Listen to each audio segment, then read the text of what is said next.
Our top story, a Savannah teacher's death in the spotlight. The man accused of hitting Dr. Linda Davis while fleeing ICE faced a preliminary hearing today. The testimony from the responding officer painted a shocking picture of the crash and what happened in the moments leading up to it. WSAV's Nakaya Harris is live outside the courthouse, and she joins us now with the very latest.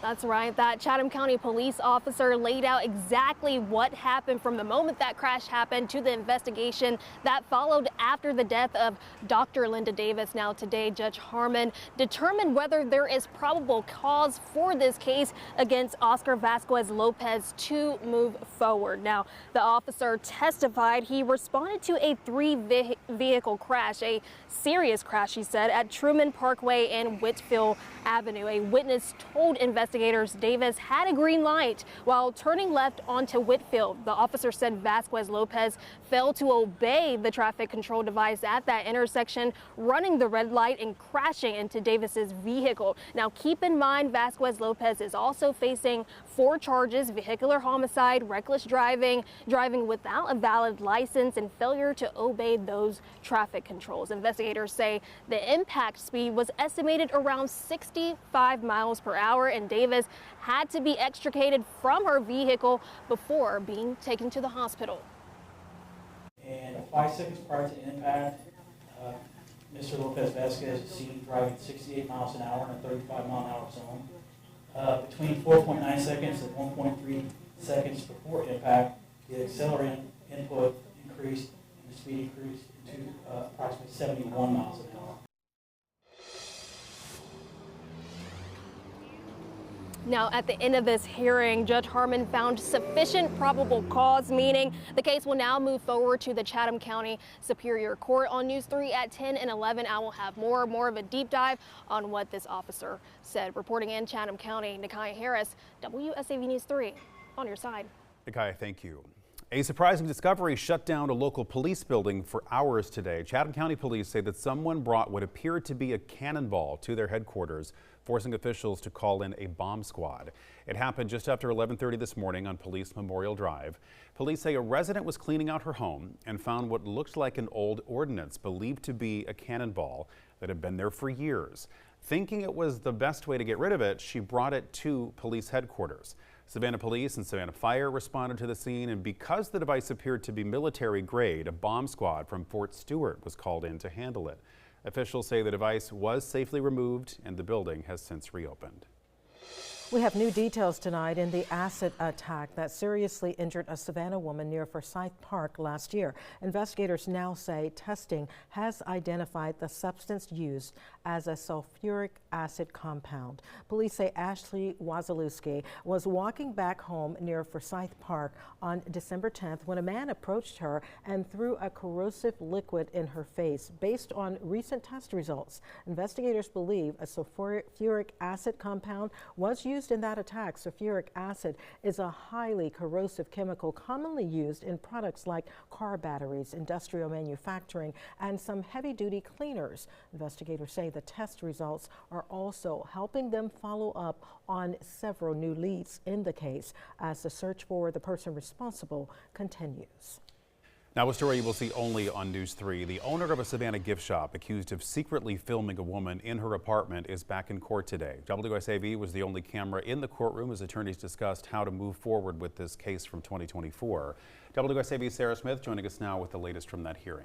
Well, today was supposed to be the day we learned when this case against 38-year-old Thomas Heinley would go to trial, but that motions hearing was scheduled. The introduction of additional evidence halting the proceedings for now. Heinley's defense attorney Thomas Withers told Judge Timothy Walmsley that he needs more time to review the case because of the discovery of that evidence. He asked the judge to put a scheduled motions hearing on hold until that happens. The attorneys did not say exactly what that evidence is, but we do know this case involves hundreds of images, videos, text messages, and phone calls, as well as other forms of technology. Heinley was indicted last year for burglary in the first degree, invasion of privacy, 2 counts possession of tools tools for the commission of a crime and criminal attempt to commit a misdemeanor. Investigators say he spied on a 22-year-old woman inside her apartment located above his business, Capital B Company. Now, Judge Walmsley will now schedule a motions hearing to allow the defense to respond to whatever this evidence is. Once that's settled, a trial date should be set. WSAV is the only local station reporting on this case and will continue to follow it and let you know what happens. Sarah Smith, WSAV News 3, on your side. Sarah, thank you. The Georgia State Patrol tells WSAV a man who had been reported missing out of Florida was hit and killed while walking along Interstate 95 in Liberty County this morning.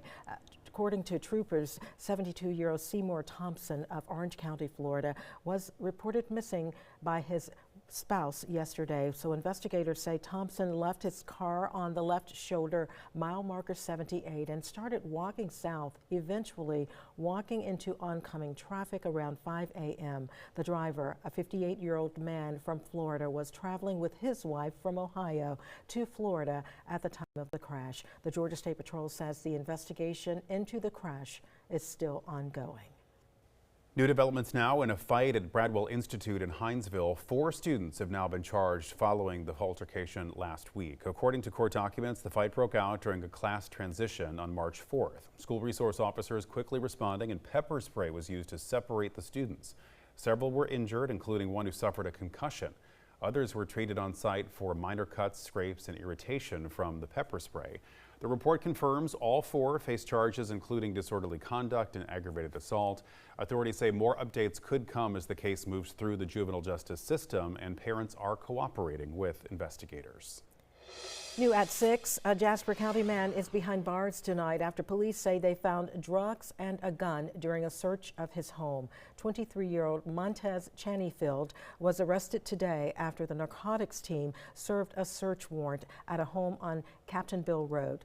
Investigators say they found cocaine, crack, fentanyl, a Glock 19 digital scales, surveillance system as well. Chaneyfield faces charges including possession with intent to distribute cocaine, trafficking fentanyl, and 2 counts of unlawful conduct toward a child. He was booked into the Jasper County Detention Center. A Romanian national who scammed farmers out of hundreds of thousands of dollars in Georgia and across the country is headed to federal prison. 33-year-old Voriel Cristia was sentenced to 21 months in prison after pleading guilty to wire fraud. Authorities say he was in the U.S. illegally and was running a scheme selling fake farm equipment. Buyers, many of them elderly, sent money for that equipment that never arrived. Investigators say that he worked with a co-conspirator who fled the country back to Romania and is now considered a fugitive. Bullitt County Schools preparing to say goodbye to Superintendent Charles Wilson, who will retire on March 31st. While the district searches for his permanent replacement, longtime educator Richard Smith, who you just saw, will step in as interim superintendent starting April 1st. Smith brings decades of experience to the role, having previously served as superintendent in Toombs County. Smith tells WSAV he doesn't plan to make major changes during his tenure. They've got great things going on here in Bullitt County. My job will be to help them close out this school year, be prepared for when the new person comes in and get school started on July 1st for next year. I am in no way looking to make a bunch of big changes or anything like that. He is scheduled to serve through June, but is willing to remain in the position until a permanent superintendent is appointed. Okay, everybody, you only have about 24 hours left to get a ticket for the St. Jude Dream Home if you want a chance at the first bonus prize. So it is a vacation to Montage Palmetto Bluff, a luxury resort in Bluffton. Scan the QR code right now to get your ticket or call that 800 number to buy one over the phone. Only those of you who buy a ticket before midnight tomorrow will be entered into this separate drawing for the trip.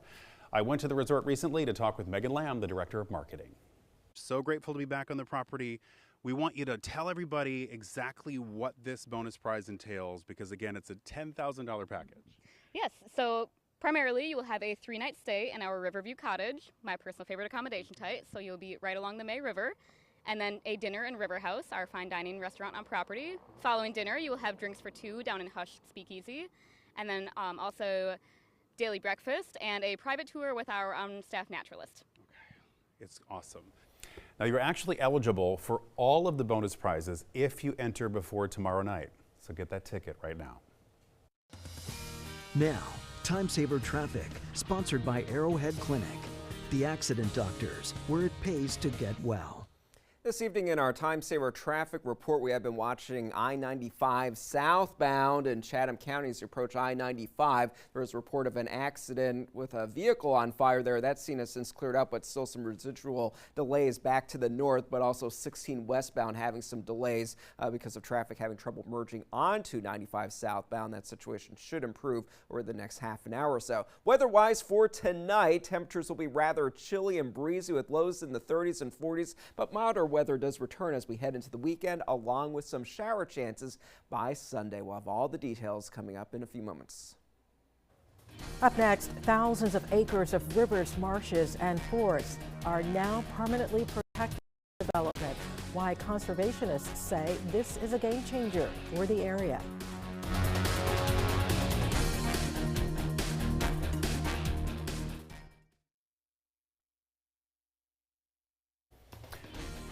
A historic win for conservation right here in the Lowcountry. Thousands of acres of rivers, marshes, and forest now permanently protected from development. It's considered one of the largest private conservation gifts in U.S. history. The 4,400-acre Clarendon Farms spans river and marsh frontage, 9 islands, and 1,300 acres of longleaf forest. Developers once eyed the land for homes and condos, but a partnership between the Cox family and Ducks Unlimited ensured its preservation. Conservationists say these efforts not only protect wildlife habitat, but also preserve the Lowcountry's unique natural landscape for generations to come. We know from artifacts that have been recovered from the property that man has been hunting and fishing and gathering and foraging on this property for at least 13,000 years. And because it's now under permanent protection, for thousands of years hence, it will also be an unobstructed, unaltered piece of nature. And this marks the second major tract in the area to be saved. 1,200 acres around MCAS Beaufort were permanently protected back in 2009.